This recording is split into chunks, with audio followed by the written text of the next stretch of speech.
ஆணையாரே ஆணையாரே அருகில் வாருங்க. ஆசையாக அழைக்கிறேன், என்னை பாருங்க. தும்பிக்கையால் தூங்க போற என்னை தூக்குங்க. முதுகு மேல ஏற போற முட்டி போடுங்க.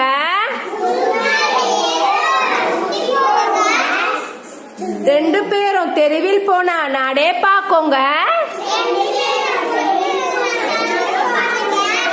நாடெல்லாம் பார்க்கும்போது நாமும் சிரிப்போங்க. நல்லா சிரிங்க, கைத்தட்டி.